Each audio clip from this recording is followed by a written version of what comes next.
Hey, salute to everybody joining us today. The topic today is really why the marriage rate will continue to decline. And we focus so much on the West, but I have to first, before we even get into the stream, give respect to our Chinese brothers. Because let me tell you something, you guys living here in America, married and single, are lucky. Now they get it bad. Those brothers get tortured. Without further ado, let's give some respect or condolences to our Chinese brothers. And let me go ahead and remove this. And let's head on into the content. Much respect to our Chinese brothers. We recognize your suffering. Let's continue on. 问大家一个问题啊，你们后悔过结婚吗？ Have you ever regretted getting married? Or have you ever thought about regretting your marriage? Especially after a long day of working over 10 hours from dusk till dawn, day in and day out, when my body is so exhausted that I can barely stand straight, this feeling becomes particularly strong. Today, while I was working, a thought crossed my mind. Am I this tired because of marriage? When I look back to before I got married, I was earning 2 or 3,000 yuan a month, but my life was simple and satisfying. Back then, life was one person eats, no one goes hungry, carefree, doing whatever I wanted. Now, looking back, I really miss my single self. Back then, I could play video games whenever I felt like it.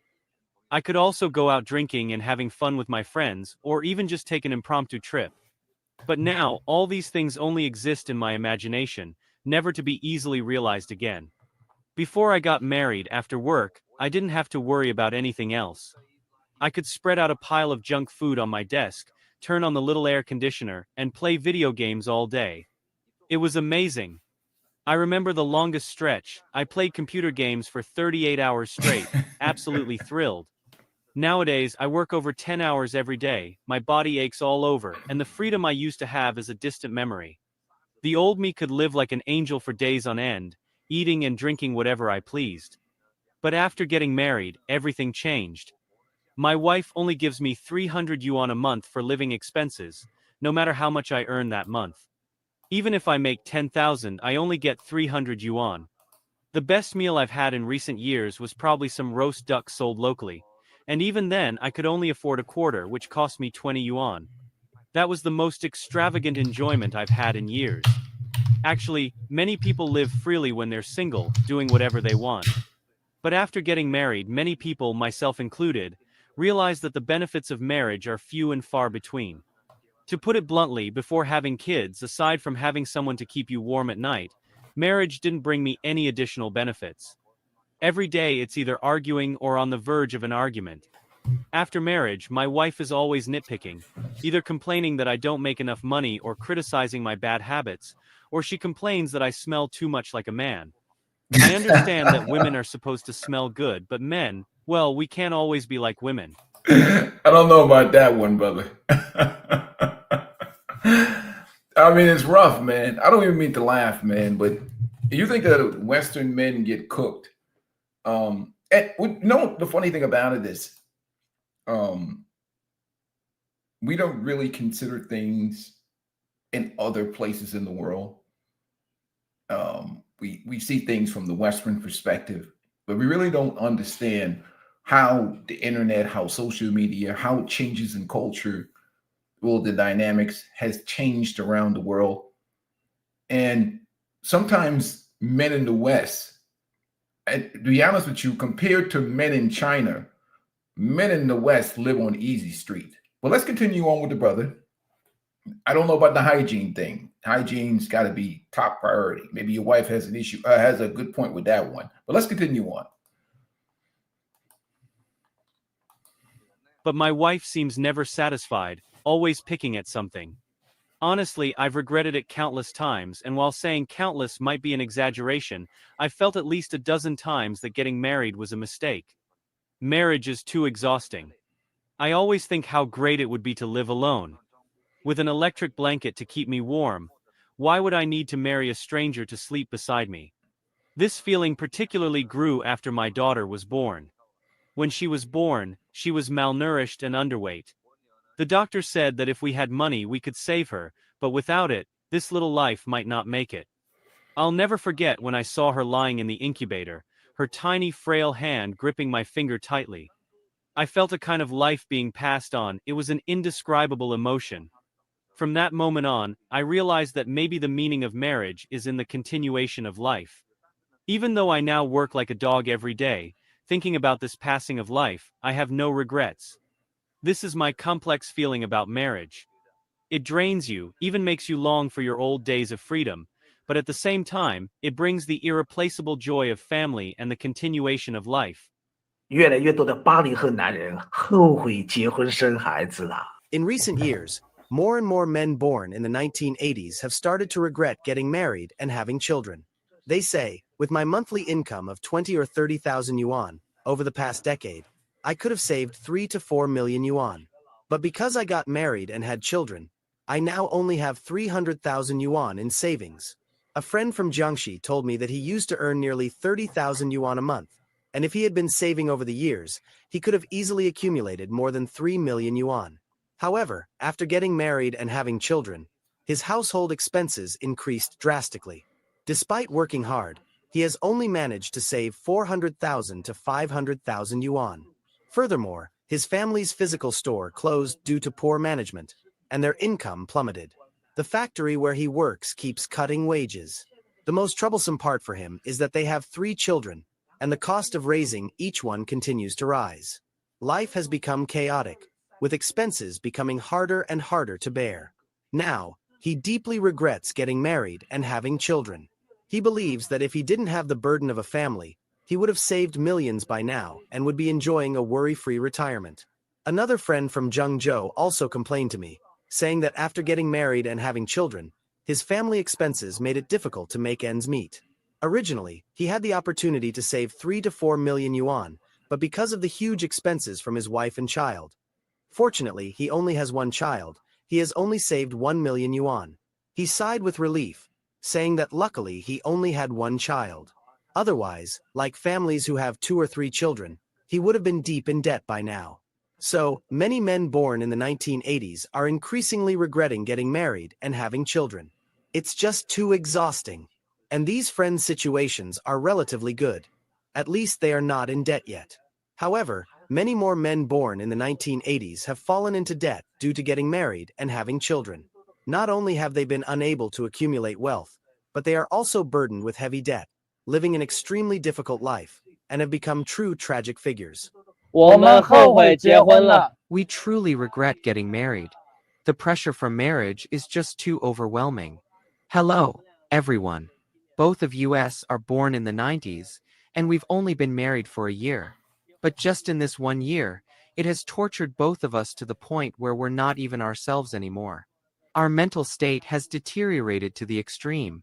As we sit here today, thinking of pouring our hearts out to each other, we're both on the verge of tears. It's just too hard. My brother asked me, "Do you regret getting married?" Without hesitation, I would say, "Yes, I do." After we got married, my wife would argue with me almost every day. She even talks about getting divorced every day. I can't understand why she keeps arguing. What's there left to argue about? Haven't I given her all the money I earned? Every penny is handed over to her. So what else is there to be unsatisfied with? Now I finally understand the reason. It's probably because she always likes to compare me with other people's husbands. Other people don't have mortgages, live in big houses, and their living conditions are better than ours, so she's unhappy. She says other husbands are capable, and that I'm useless. Does such a comparison really make sense? Actually, when we men are together, we can understand each other. But once we go home, it's constant arguing. To be honest, I'm not hiding anything from you. I feel like I can't hold on anymore. If things continue like this, I might really get a divorce. I just can't take it anymore. The dissatisfaction with life makes me frustrated with everything. It's already tough for me to make money every day, and now I'm constantly tormented by these issues. It's driving me crazy. I asked my brother next to me, "If you had another chance to choose, would you still get married?" He answered without hesitation, "No." I also agree with his opinion. If I had another chance to choose, I definitely wouldn't get married again. Dating and marriage have exhausted the two of us, two guys born in the 90s, to the point where we're mentally and physically drained, even a bit foolish. Sigh, I wonder if anyone else feels the same as us? 这年头很多男人啊都不想结婚了。 So basically, what we're saying is that basically, I'll be honest with you, it makes you feel good about living in the West. These dudes is burnt out, literally burnt out, and they look like some young dudes. And really, it has to do more with the way how Chinese society is set up. But the CCP within itself indoctrinated the culture with Western feminism the same way they did over here. Only difference is that they took it to a different level. And really, this was the greatest breakdown of it.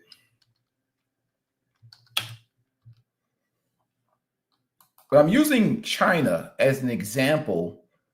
Hi everyone, welcome. We're gonna look at this, okay? This particular video, I want to give credit to this content creator. And we're going to talk about, they say, why are Chinese men afraid of marriage? Now, I want to give you an example. So, because again, we have low birth rates in all these Asian countries, because we focus so much on the West, and they try to do a lot of shaming of Western men. But I want to show you an example. This video is titled, Why Chinese Men Are Scared of Women and Love. That's deep. I don't know about that.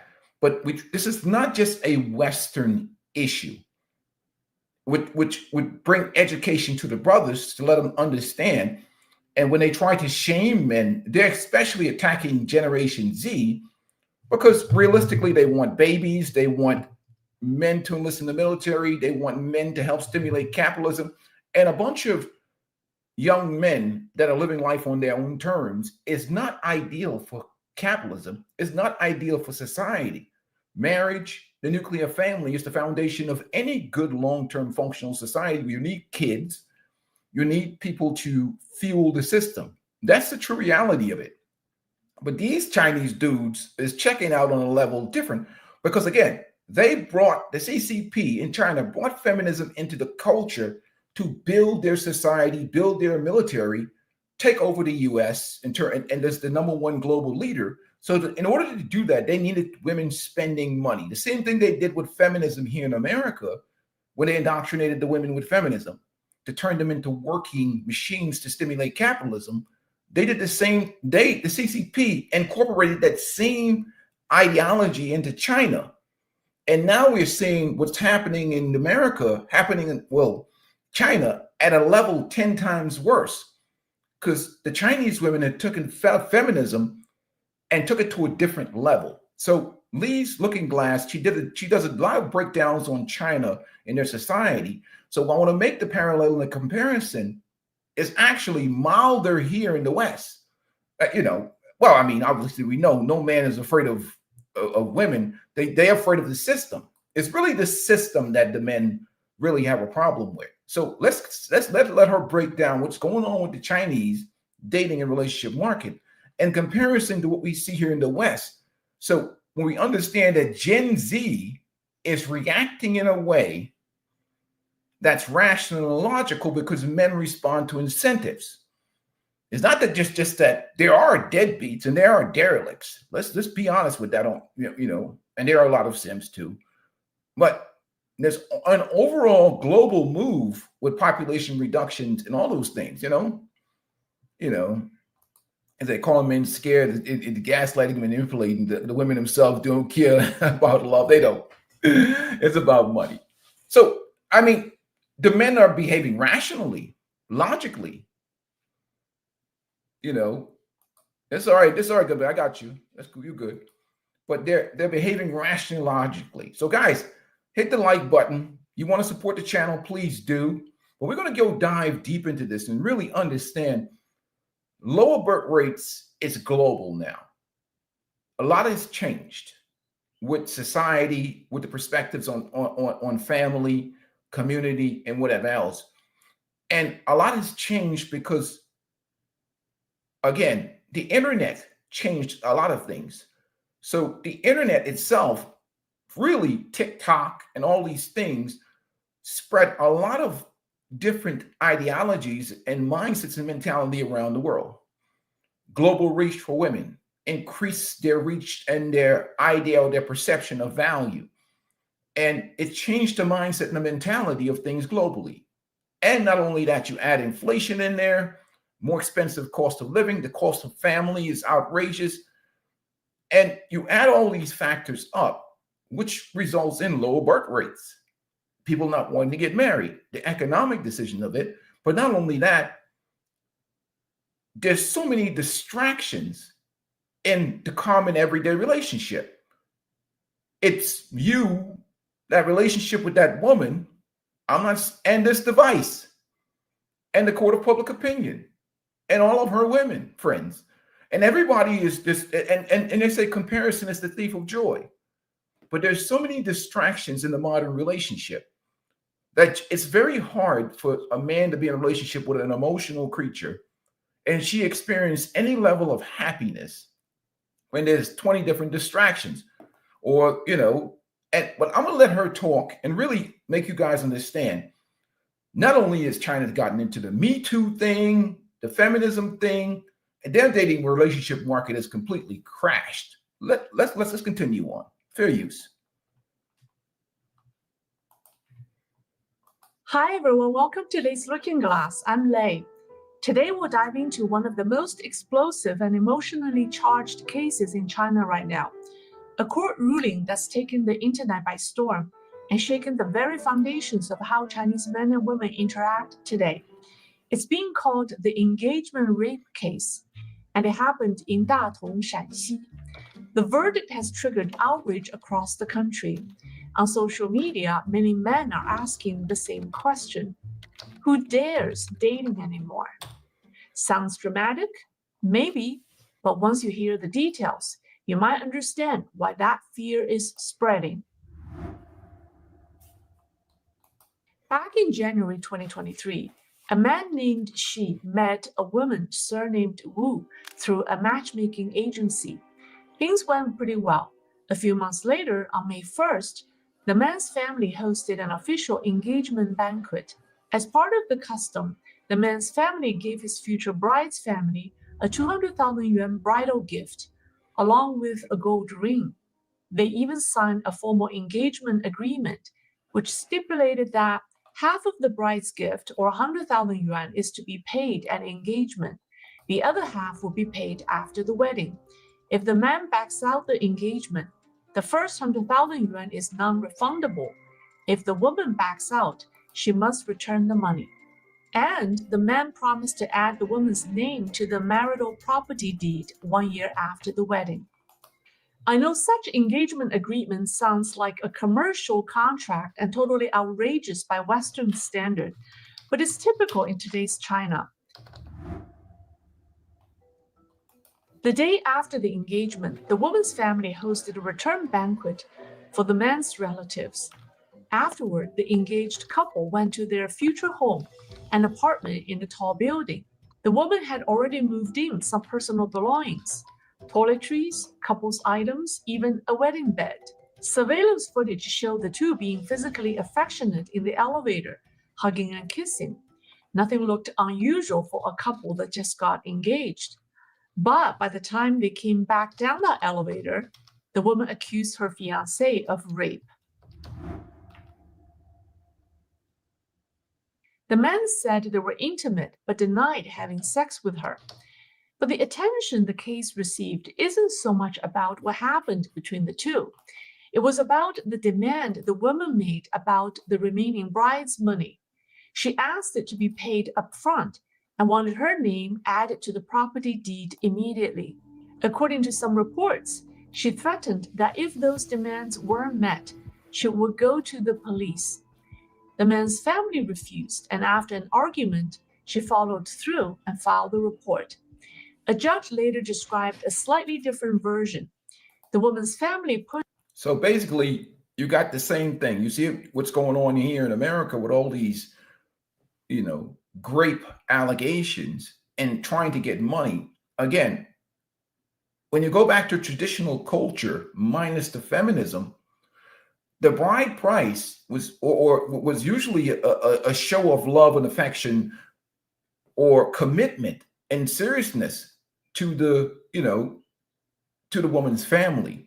Many times in traditional culture, that was usually reciprocated. Many times it's returned back to the married couple in the form of a gift to establish their new relationship, their new households. But when you added in feminism into this, the women use this bride price thing as some type of fundraising thing and try to really extract property and resources from these men. So they have perverted the culture into a money extraction scheme.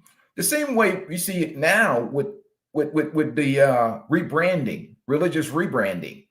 What we see with women, the celibacy movement, the religious rebranding, really just trying to extract resources when many of the women have really mismanaged their youth.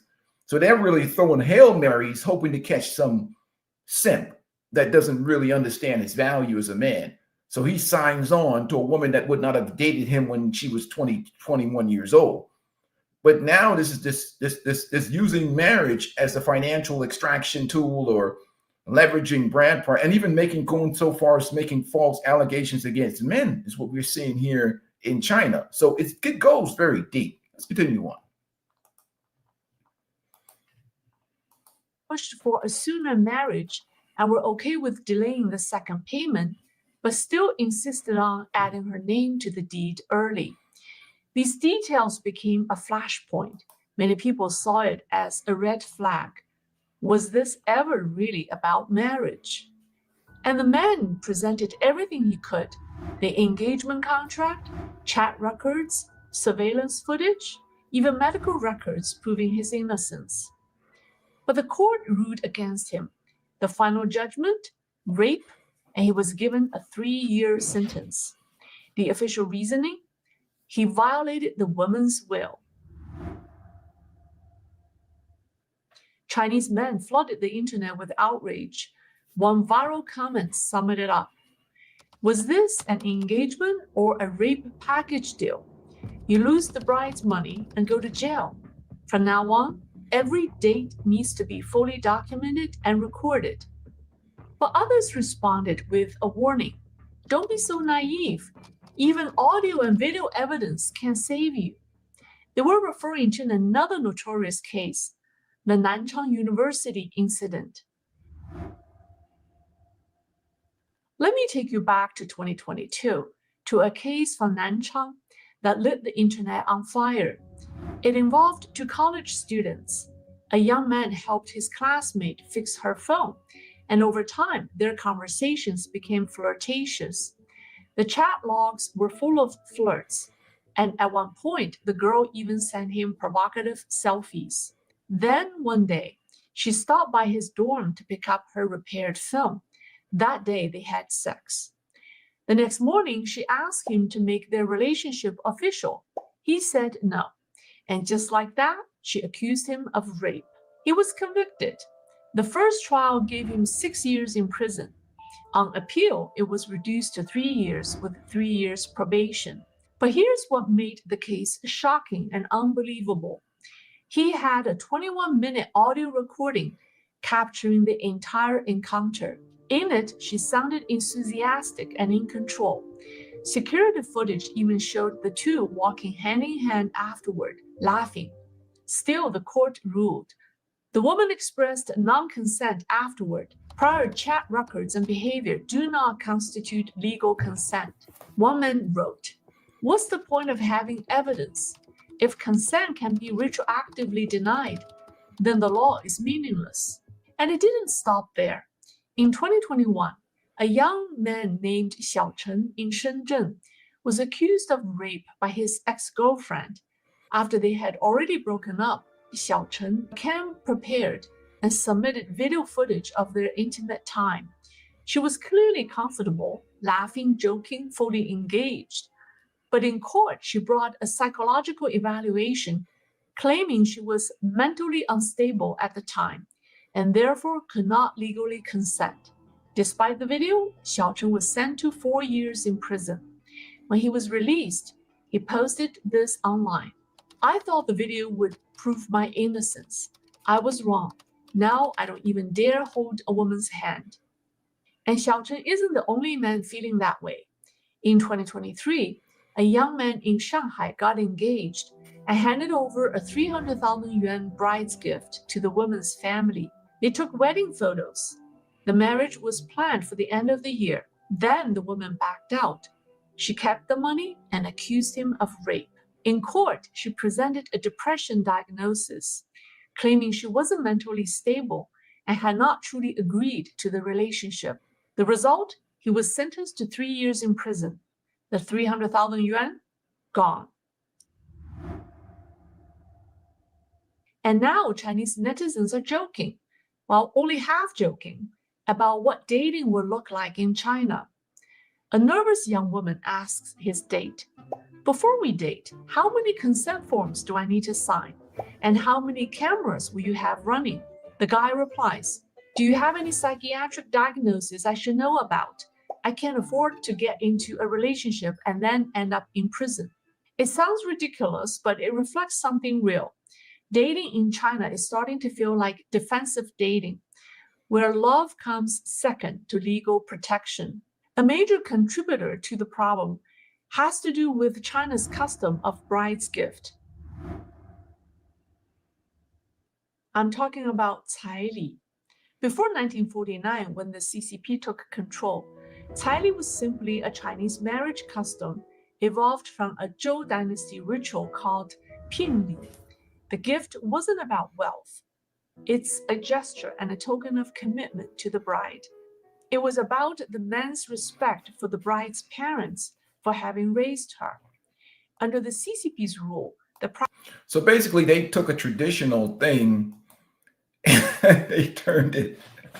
Man, he said, he said, so like, even though I dislike Joy Taylor, the discussion is needed to legalize or paid activities. Why do we really act like pros?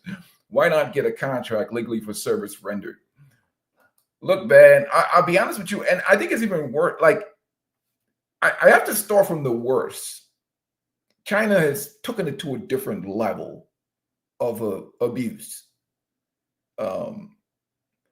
But their culture has drastically changed. And that's, let's continue on. Practice of bride's gift all but disappeared for decades, swept away by political campaigns that abolished old traditions. But in the last 20 years, it came roaring back. Why? Because there are more men than women in China, and women now have market power in marriage. They can set the terms, and those terms often come with a price tag. But, and this is important, modern caili is nothing like the traditional kind.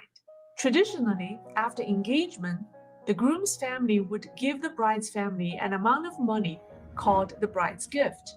The bride's family would use it to prepare a dowry, and in many regions, the dowry would match or even exceed the caili. It was a two-way exchange. The man gives money as a sign of commitment. The woman's family returns it as a sign of goodwill. It's about mutual respect, like the old saying, 礼尚往来. Rituals must go both ways. What matters is the intention behind them. But today, that meaning is gone. The word caili is made up of two parts. Cai means money. Li means ritual or respect. Modern China has kept the money, but thrown away the respect. Bride's price has become a blunt financial demand. According to China Economic Weekly, brides' prices in some regions have now soared to between 200 and 500,000 yuan, which is about 27,000 to 70,000 US dollars. That's more than most ordinary families can afford. And for many rural areas, this custom has become a living nightmare. In 2024, rural residents have an average annual income of just 21,000 yuan, while the starting price for marriage in many places is 10 times that. What made the situation even worse is a larger societal shift, decades of state-driven feminism in China. Didn't Mao Zedong once say that he has liberated Chinese women? Maybe, but the consequences are disastrous. Take this real case from Beijing. In 2022, a man named Wang met a woman at a bar. After some drinks, they went back to a hotel and had sex. The next day, she called the police. In court, she admitted she had been drinking, but said, "Being drunk doesn't mean I gave consent." The man said she was conscious and even made the first move, but the court ruled against him. He was sentenced to 5 years in prison. Afterward, his sister posted online, "My brother's life is over.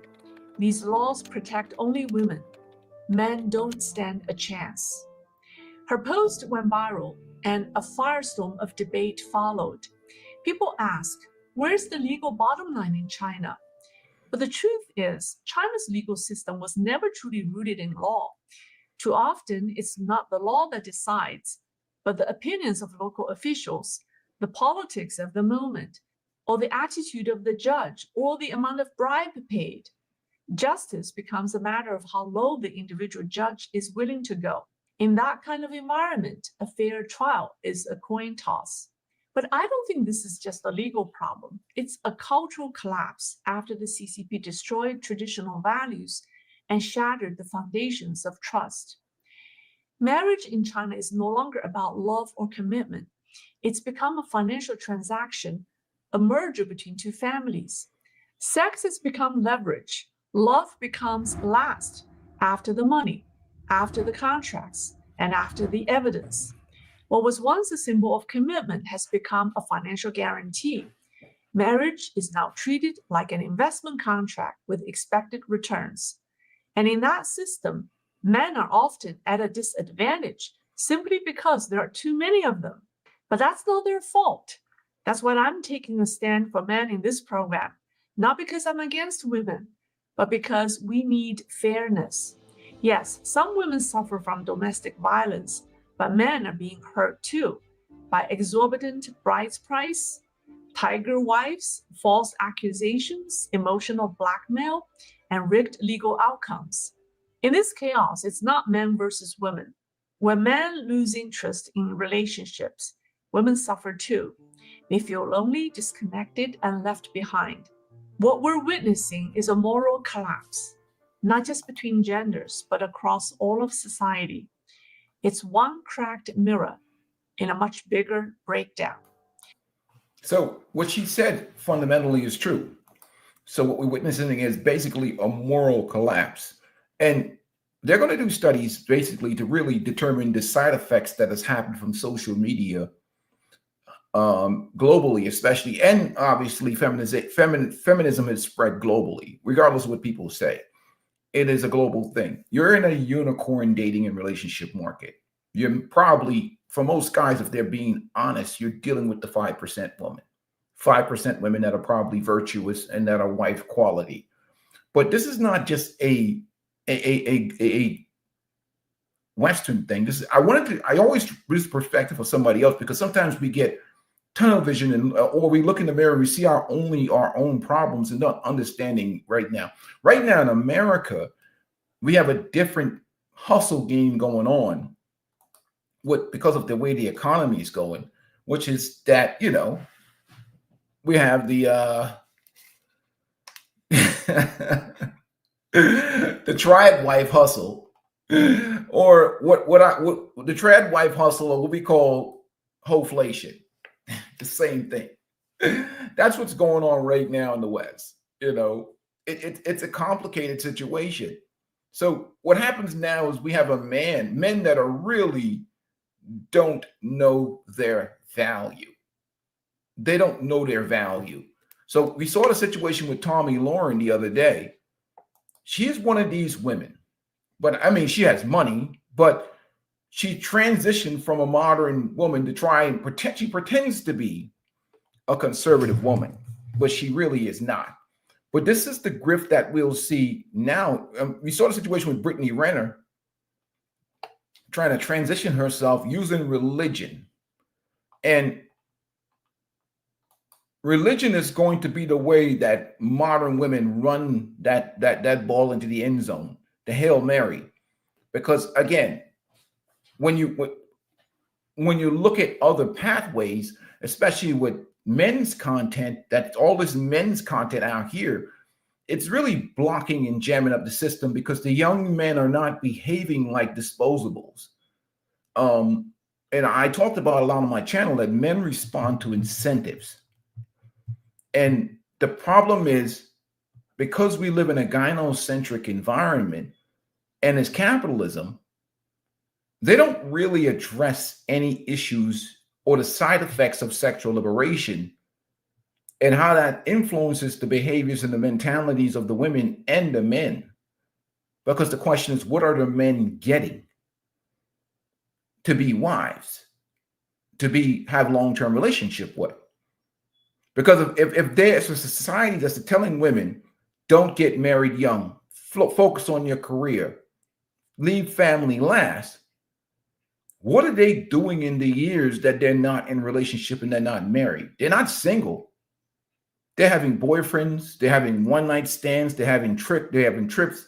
They're enjoying sexual liberation. They're not like, so when I see them talking about men, so that's why when I talk about men leveling up and men bossing up, it's for them and their own benefit, to benefit themselves financially. It's not necessarily for the women. And that's where the problem comes in. So now we're seeing these women, even though they've enjoyed sexual liberation, maybe they're career women, they have money and they have social status, but they've enjoyed sexual liberation. And now they're telling men, you need to level up to make more money, to marry me and start a family with me. But you want me to level up, but your economic status and your usage are not in alignment. Yeah, you make more money, but you've enjoyed sexual liberation too. So men really don't, what the issue is that a lot of women are coming to the table as men.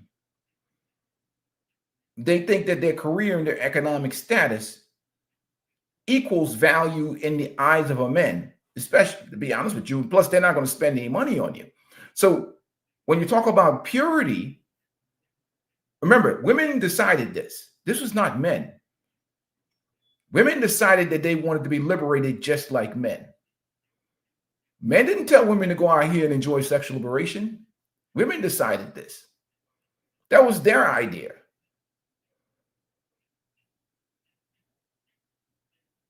I mean, they influenced the government, influenced laws, pushed for empowerment. So that's their thing. Sexual liberation is women's thing. Men have always protected the virtues of their daughters. So they chose to be out here in that. But that's why it's like, really, that's really what it comes down to. You have a lot of traditional women. So they claim to be traditional. And like I said, religion, because especially when they use Christianity, you just say, it's an all accepting religion without consequences. So they'll switch over. Even these old women will try and bring, they'll get themselves a simp sponsor. They'll use religion, say, okay, yeah, I've been married before and have 3 kids, 4 kids from the marriage before, but I'm single now and I want to live a godly life and be married to a man. Well, you say, well, you're divorced and you have 3 kids and you've been married before and whatever. So what is this new man getting that haven't been explored and used and that haven't lived its youth before? What is this new man getting? And then they'll say they want a traditional provider man. And you're like, traditional provider man? Fascinating. So a lot of young men recognize this. And they see what has happened with their fathers. They see that. So really, it's just a money grab. Really, it's a money grab. It's really selling traditionalism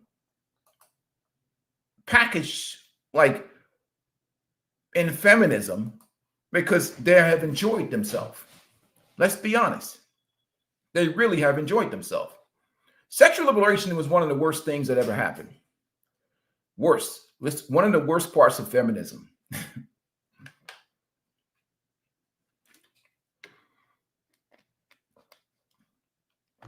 That's one of the worst things that ever happened. The worst side of feminism is sexual liberation.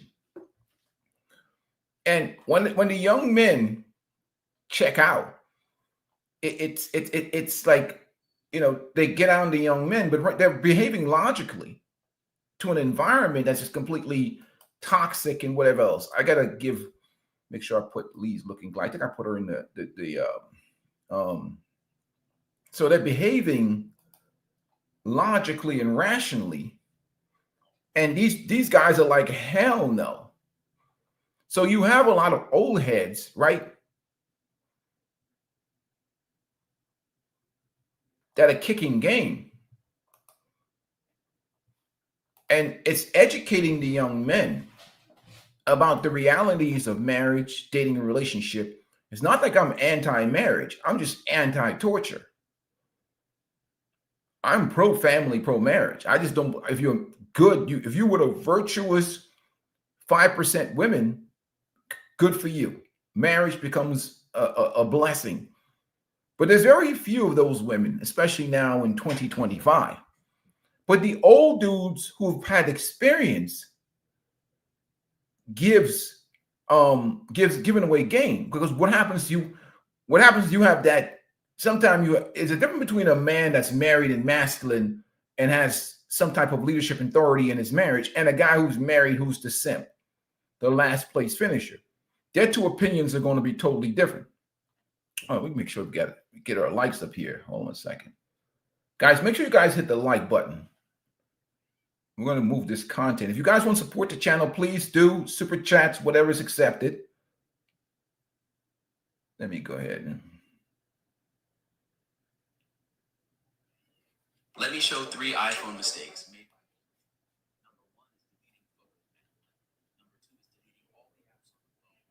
Yeah, let's get these likes up, guys. Get these likes up.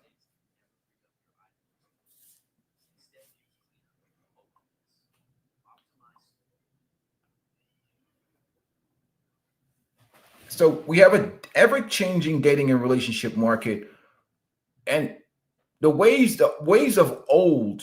So the problem is that a lot of men are operating under the old system.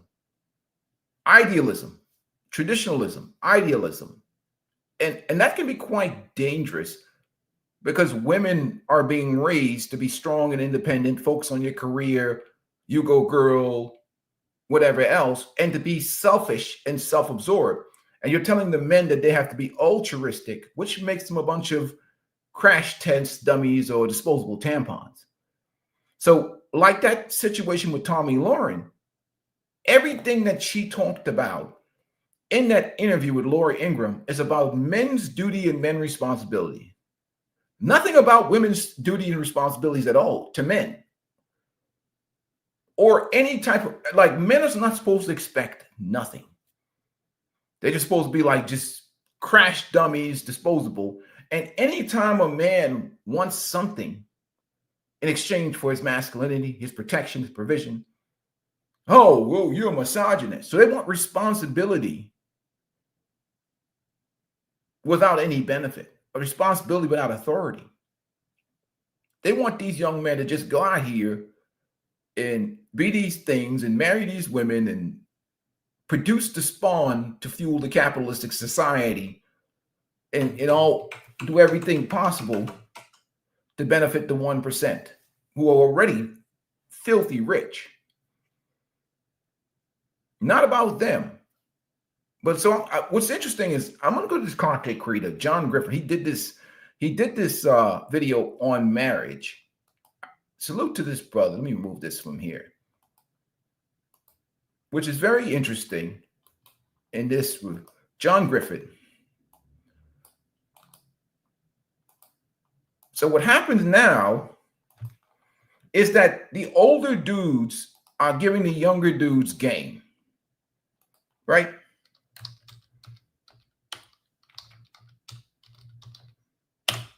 I'm talking about real game. I'm talking about the dudes, your older dudes like myself and the brother here, who are professional men, retired, who've raised families, who have kids, who has a verifiable background, not some degenerate content creator trying to sell you some course on swagger or mouthpiece game. I have no course to sell you on mouthpiece game and swagger and how to get 304s. I mean, realistically, if you come and ask me about how to game some 304s, I'm just going to hand you a bag of bird feed because I think they're a bunch of chicken heads. If you talk to me about how to game some chicken head, game is really for damaged women, mentally ill women. I can teach you how to get mentally ill women to sleep with you, but I have a feeling that that's not going to work in your best interest long term. But that's what these guys are selling you. Buy my course, join my Patreon, learn how to pick up damaged women. No, I'm just going to go to Pet Care and get you a bag of bird feed because they're a bunch of chicken heads. It's easy to get them. It's really, I don't even want to teach you that because it's not going to help you. We're not talking about no good quality 5% virtuous women that were raised with good fathers, that come from good fathers, good homes, good community, with good patriarchal leadership.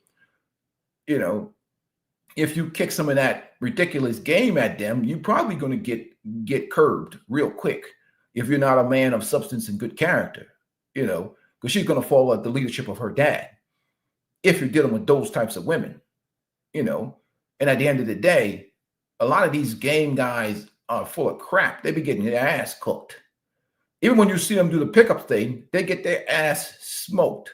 It's really just a way to grift and get money out of the young bucks. Make them think that there's something, you know, horribly wrong with them. They need to get, you know, they need to buy my course. That is nonsense. The truth of the matter is the whole society is upside down in terms of, you know, how we look at masculinity, manhood, and then social media put these women on steroids, delusion steroids. So it's what it is, man. You know, you walking up to women like you're some pinata getting beaten with a stick, getting you talk to 100 women and get you get 2 numbers out of it, and even those 2 are flaky. They think that they're better than you. That's just the way it is. You know, in that sense, for the average young man, you're dealing with a woman that thinks she's 20 times better than you, even though she's not. But that's the mindset, the mentality, because the society and the design is to prop them up on delusion, to keep them spending. It's systematic. The delusion that's being poured into women is systematic. You want to keep them working. You want to keep them spending. You want to keep them going because it fuels society. It fuels the economy. It's systematic. So, you know, corporations are pouring into it. The government is pouring into it. Not now with this guy, this president, but that's been systematic to boost women's confidence and self-esteem. You look at even on social media, it's all about boosting. That's why the panda bear community is so good. That's profit right there. That's why you see a lot of panderers. They're pandering all the time because this is what sells. This is what makes money. It's a business model. It's a business model. It makes money. You're not going to make no money out here telling nobody the truth. You better, you better kick rocks. You talk to women, you tell them the truth. They ain't trying to hear that. You're crazy. They look at you like you lost your damn mind. So if you want to make money from anybody, and women ain't trying to hear, nor do they care about anything that doesn't really speak to their feelings. You're wasting your time. I don't even, like, when I get off this channel, you think I try and push back against female delusion? Hell no. I am a surfer. I ride the waves of female delusion. I don't push back against women in real life. You're crazy. It will drive you to mental illness. Let these wild horses run free. My philosophy on today's modern women is very simple. Don't push back against their delusion. You'll only give yourself a headache. Let them run free. You know, don't even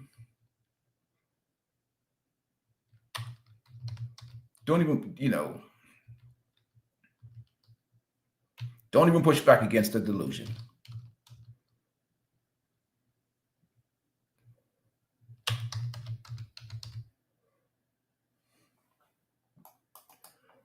Whatever they are and whatever they think, this is my perspective right here on today's modern women. This is my perspective right here. Don't try to argue with emotion. You're going to lose. You're going to lose. You're trying to apply logic to an emotional creature, which she feels is real. And that is really being pushed.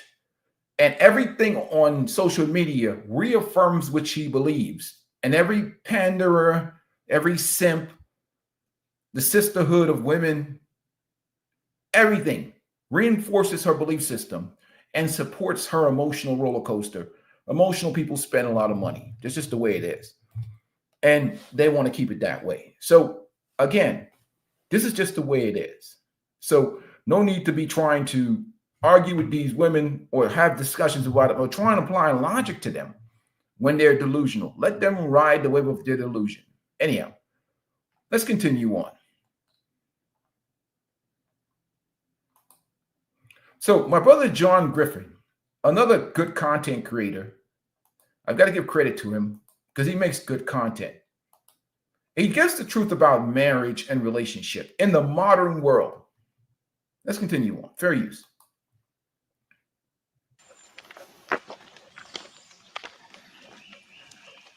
If you've been married and are now divorced, then you know that marriage is a corrupt institution, probably a wealth distribution program or a welfare program for the ingrates, the inept, and the insane. But the good news is marriage as an institution is in its death throes. I would suggest that we are very near the end of marriage as a pillar of our society. It's certainly going to be a very disruptive time as people come to that conclusion. But I'm pretty sure that we're within a generation or two of marriage fading into the pages of history. Today, I want to talk to you guys a little bit about why that's happening and what you should do about it. And for you young guys who have not heard content like this before, listen up, because this may just save your life. This may be exactly the information you need to hear right now. Generations before you did not have access to social media the way you have it now. And so benefit from this because it will inevitably make a big difference in your life. Let's talk about it. Despite all the evidence to the contrary, there are those in the media who would have you to believe that marriage rates are going to bounce back. It's an economic thing. You know, it just started with the economic collapse back in 2008 and then the pandemic, and, they all have an excuse. The truth of the matter is the rates have dropped 60% since 1970. And not only is that rate continuing to drop, but it's accelerating. So I don't see that there's any chance that we're going to experience a comeback of marriage anytime soon. And part of that is because of social media. Me, other guys online, going back for the last 10 years or so, have been educating young people, young men in particular, about the dangers of marriage. That it is not an institution that benefits men. Today I'm going to give you a whole string of why getting into a marriage is the last thing that you want to do. So salute to him, John Griffin. Again, successful man. He's been married for over 20 years. He's not a derelict. He's not a degenerate. He's not a bum. He's not some red pill fraudulent content creator or some guy who's making shit up out of his ass. This is a normal, regular dude like myself. And we're speaking from a perspective of experience. You see, he's speaking freely now, and a lot of people like to live in ideology as to what things supposed to be as opposed to what things are. See, whatever our dreams and visions are or our desires are, you got to deal with the world that's in front of you. And he's dealing from the perspective of the world that's in front of the young men now. They can change this. They can change the laws. They can stop the disturbing program of attacking manhood and masculinity and make it fair and balanced. So men are responding logically, and young men are responding logically and rationally, but it's a choice that they have to make.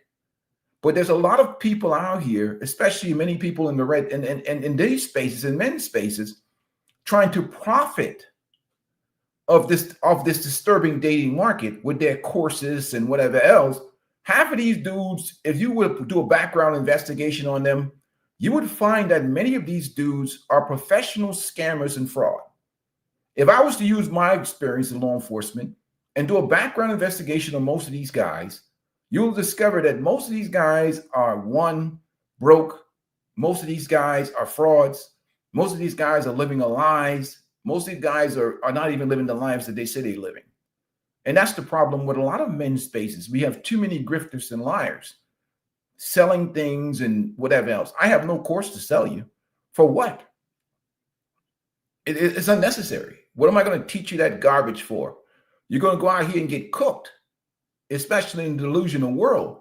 And if you're not her sexual selection preference or you're not paying her money, you ain't gaming nothing out here. How you gaming when there's freaking 100 dudes in her DM gaming her every day from all around the world? So you just look like a goofy walking up to some woman who's getting attention from 100 different dudes on the internet. Maybe even dudes that look better than you or have more money than you. That's just trying to smash, but in her world, they're really interested in a relationship with her. She don't distinguish between smashing and guys guys that seriously are an option for her. No. And she look at you, well, shoot, who are you? I'm not giving you my number. I got 100 dudes asking me for my number in my DM every day. So that's the dating relationship market. So what are you going to do? Sell you a course to tell you how to overcome that? Yeah, good luck. Good luck. And you're not going to lose anything in the process. I guarantee you, you're going to be just fine. All the benefits that marriage offers can be had without having a contract or a government in the middle of your life. When you listen to the people who are predicting the recovery of marriage as an institution, and you do a little digging, you find that most of those people benefit from marriage. People who put on weddings, divorce lawyers, corporations, and of course, politicians who need a steady demographic in order to secure their political future. None of these people are looking at the numbers and the trends in society with an objective eye. I'm sure that there were people on board the Titanic who saw the iceberg, saw the ship hit it, and they were standing there on the deck thinking, not to worry, everything's going to be just fine. And guess what happened? That's what I think is happening with those people who are predicting the resurgence of marriage as an institution in American society, or even in the West for that matter. Corporations need birth rates to rebound. The government needs birth rates to rebound. We're already seeing the fallout from South Korea, China, Japan, these Asian countries, which ironically are slightly ahead of us culturally, in that their populations have withdrawn from marriage much sooner than we did, and their withdrawal was much more dramatic than ours. But men across cultures are essentially just saying no to this institution because they don't see that there's anything in it for them. The return on investment is very, very low, and the risk to reward ratio is completely out of whack. So there's no reason why most men with half a brain would enter into this institution because the risks are just completely disproportionate to the benefits.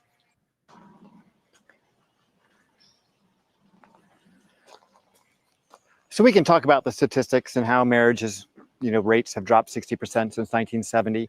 We can look at, how birth rates are down from what women say is their ideal, which averages out to about 2.7 per woman, to what is actually slightly less than 1.7 per woman, and start looking at it from the perspective of economics. Really, what it boils down to is that when women became financially independent, the mathematics of marriage stopped working. And you can think of it like this. Imagine you have two companies that are considering going into a merger. Now, if both companies are extremely profitable and there's no real upside to the merger, then why would either one do it? Usually when companies go into a merger, it's because one of those companies is struggling. One of them needs a hand. One of them needs some help. But if both companies are financially soaring, they're just profitable as they can be, you're not going to see a merger there. There's no benefit to them. So I would suggest that so long as women are now, and probably will be forever, financially independent, and men who have always been financially independent, we have no need for one another on a financial basis. So it's not just financial independent. They've also become sexually liberated. So besides just the financial aspect of it, if you're dealing with two equals, because of sexual liberation, this incentive is gone also. Because again, men value purity. Men care about body count. Men care about not just that this woman is a career-driven feminist, but she's been enjoying quite a bit of sexual liberation as a single woman. And now you're saying that you got to wife this woman up. She's not traditional. She's going to want you to make more money than her because she actually is very much hypergamous, but she doesn't have the same value. She wants you to behave like her grandfather did, but she's not going to behave like her grandmother is. So it's a bad deal for most men because, okay, fine. You want me to be traditional, but there's nothing traditional about you. So let's continue on.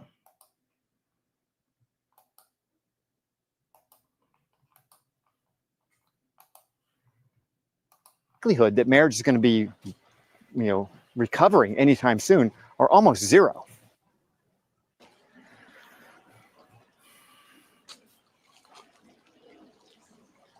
I've talked a lot about how family court crushes men because most of the laws that were written that divorces are governed by were written in the 1950s when women were not financially independent.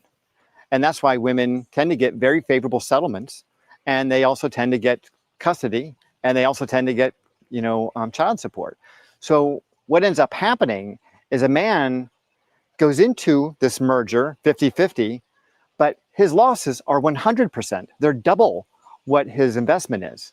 So why would a man go into a business arrangement like that? So would you go into a business arrangement where double your investment is at stake? I don't think so. Same thing goes for marriage. Think about it like a business, and you can see that there is no upside for you as a man in this arrangement.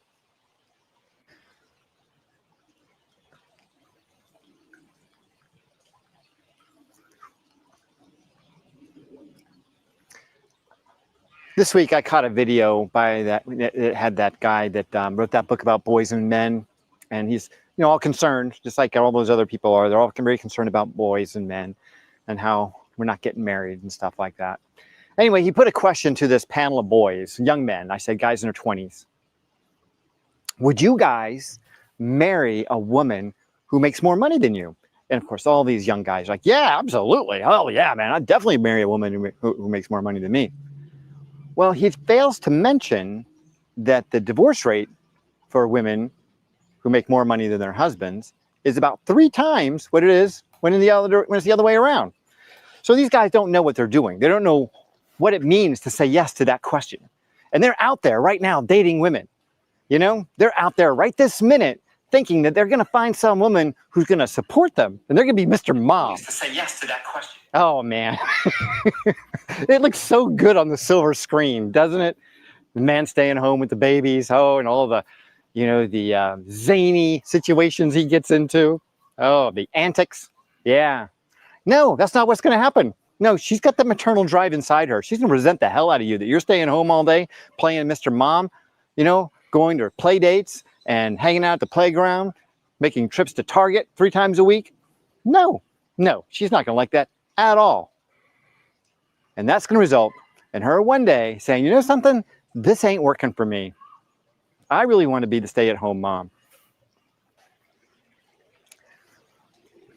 In the old days of social media, it was all about sharing vacation photos and baby pictures and stuff like that.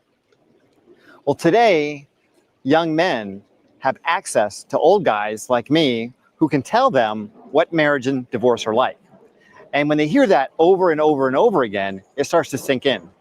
Now, when I started this channel back in, we were talking about divorce back in August of 2024, I had no idea the Pandora's box that I had opened.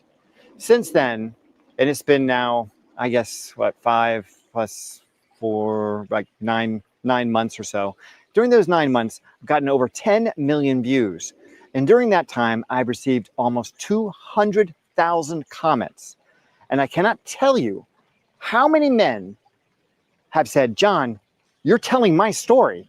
How did you know? This happened exactly the same way to me. I mean, I hear this every single day in the comments. Guys are telling me that their story is so similar to mine that it is shocking to them, that it's almost surreal. How could you be experiencing exactly the same stuff that I'm experiencing? Because it's not a coincidence. It's just not a coincidence. This is just the way the institution works. It's the way women are. It's the way the fallacy of the institution. And there's so many forces that are operating against it. I mean, we already talked about the legal system, the financial aspects to it. There's all kinds of issues with the different psychologies of men and women and the way we approach life. And I could probably make a pretty strong. And not only that, a lot of guys could not say anything. Because think about it like this. When you live in a gynocracy, a married guy, if he complains or says something, it's like basically in a lose-lose situation. Because any failures in that marriage is going to be brought to his feet. Plus, she has the force of the state, the laws. It's like getting into a contract with somebody who's rewarded even if they break it. There's really, the power dynamics is so strong in her favor. We're talking about with a normal guy. We're not talking about if she's married to a psychopath. That's something totally different. But the power dynamics of the state and the culture and the system is so much in her favor that it becomes a very difficult situation for a lot of guys, because regardless of what, they're going to be blamed for everything that goes wrong in a relationship. The court of public opinion is going to crucify them, society, the courts, the legal system. So a lot of guys a lot of those guys, that's why a lot of married guys are suffering in silence and they don't even really have a voice. But now with social media and a lot of older guys like him who's done 20 plus years in marriage that are talking to men, it's really giving a different perspective on life. So I'm happy that channels is coming out here and guys are talking to younger men and letting them understand. And this is not all situation. I'm not anti-marriage. Salute to those people that are married and that are successfully married. That's not what I'm getting to the point at.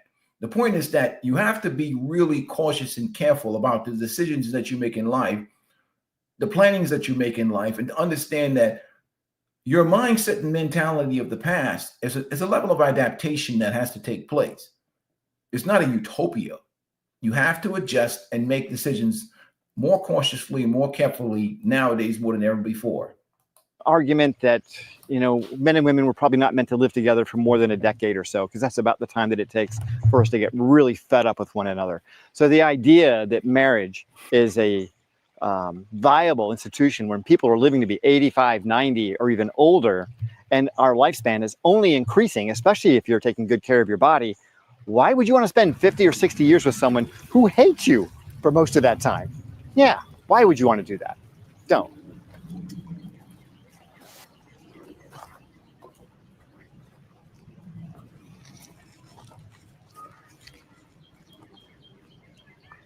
Another kind of comment that I see really often is from younger guys, and they're saying, John, I want a family. What about companionship? What about children?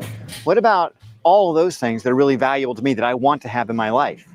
And my response to you is, you can have all of that without having the government involved in your life. You don't need a marriage license to have a family. You don't need to get the government involved in your friendships. Why would you have like a business license to have a friend? No, you don't want that. Well, a marriage license is essentially like a business license, except that it's more of a business contract, I guess. However, this contract is written so disproportionately against you that the value that you might get from the relationship and having children and having that lifestyle is always going to be at risk against losing half your income plus a significant portion of all your assets. It would be the single most devastating thing that ever happened to you in your life if that woman that you married and had children with said to you one day, I don't feel the same anymore. I don't want to be married to you. I don't think you're that attractive anymore. You're not the man that I fell in love with. I don't want to have sex anymore. Take your pick. Just take one. Because you're going to hear that. Most guys do. And once you hear that, you're going to spiral. And when she packs up and leaves, or worse yet, she packs up your stuff and puts it out on the curb, yeah, your life is completely upside down. And you will not experience disorientation and pain and emotional turmoil like that in almost any other set of circumstances. It is by far the most mind-fucked you're ever going to get. And then, economically, you're going to get it in the rear in court too. You may not even have a relationship with your kids anymore. All your dreams of having this, marriage that goes into old age, into retirement, and you're sitting on rocking chairs, reflecting on your wonderful lives together. Yeah, that just goes up in smoke. It just goes up in smoke. And then you're left with this huge empty space in your gut. And you're wondering, what the hell was I thinking? What did I do wrong? What's wrong with me? How did this happen? Yeah, you do not want that experience. It is devastating. It is devastating. So you don't need to get the government involved in your relationships. You can have a relationship with a woman and you can get her pregnant. I've seen it happen. I've done it myself without even being married. Did it before I got married. And you can have kids. I have a kid from that pregnancy. He's still one of my best friends. So you don't need to have a marriage license to have a family. You can do that completely on your own. And there's myriad ways of doing it.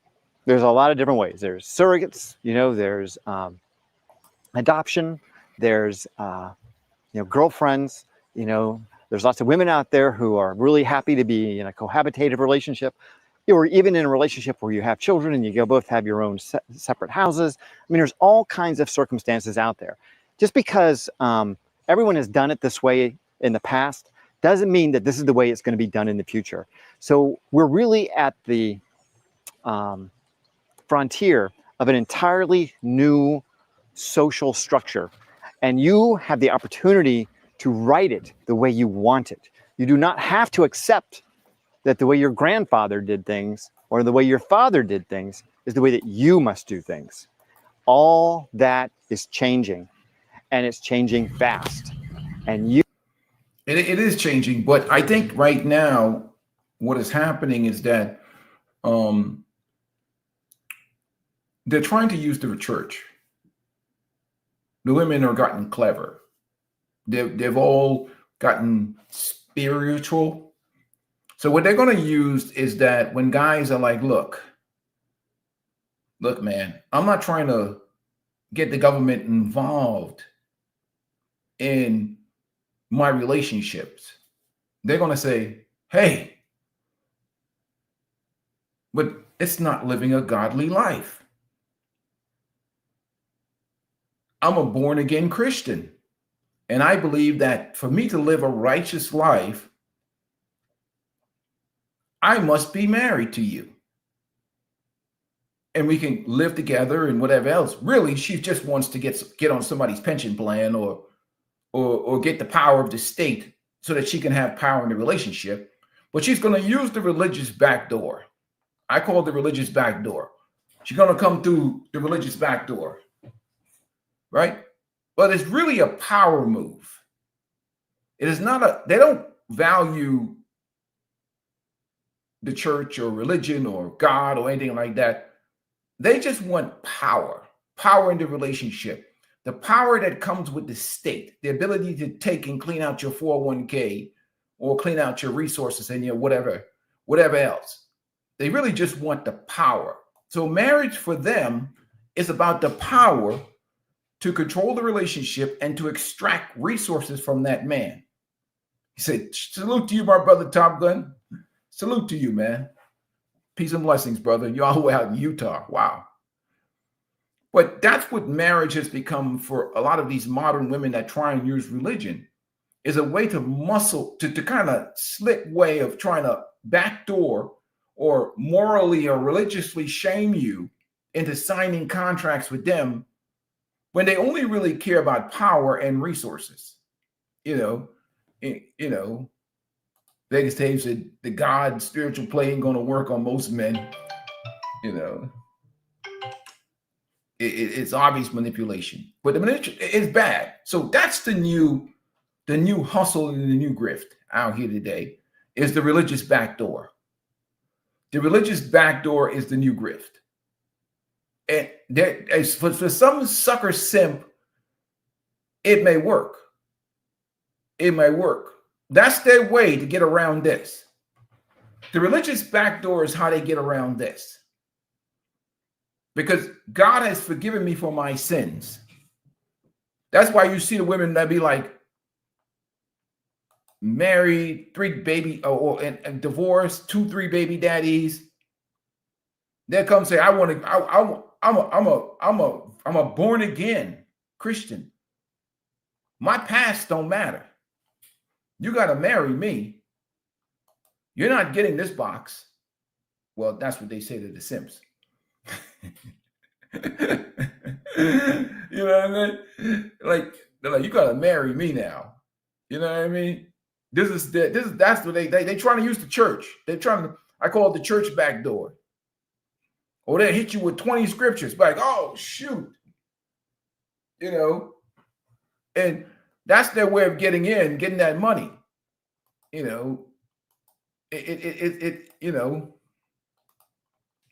That's the new grift right now.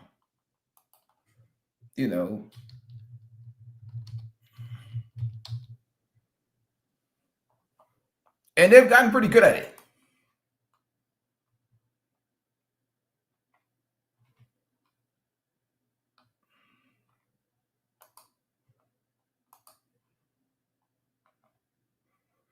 But that's their way of getting in right now.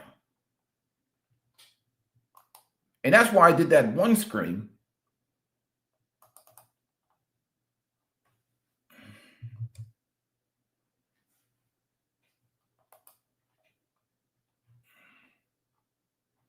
This one. We talk about it. That's their way of getting into the, they try to get into that marriage or that relationship using religion and the church. They know them scriptures well. They be like, hit you with some scriptures. But then I start talking about hoflation. I hit them with this. They come at me like this. I hit them with this. Because that's the new grift right here. Come through the religious back door. They gonna get to melting some guy down, talking to him about the church and God forgave me, and you shouldn't even worry about them men in my past. It don't matter that I got a bunch of baby daddies and all that other crap. Look at even Brittany Renner. She tried to go the Muslim route. I mean, you see what happened to them. What have they been married for, like 58 days or some shit like that? And her and Kevin Gates already divorced? Because again, you're trying to turn 304s into wives and shit. That's what he gets. That's what he gets. He knew our history. He's a rich man. I mean, come on. He's nuts, man. But anyhow, I'm going to get off this stream for today, man. We just want to cover this topic. It's a global situation. It's not just in the West and America. It's a global situation with marriage and relationships. You know, it is what it is, man. But anyhow, peace and blessings to you guys. I'm out of here, man. It's lunchtime. Make sure you guys doing something for yourself today, man. Nobody's going to take care of you like you. I'm out.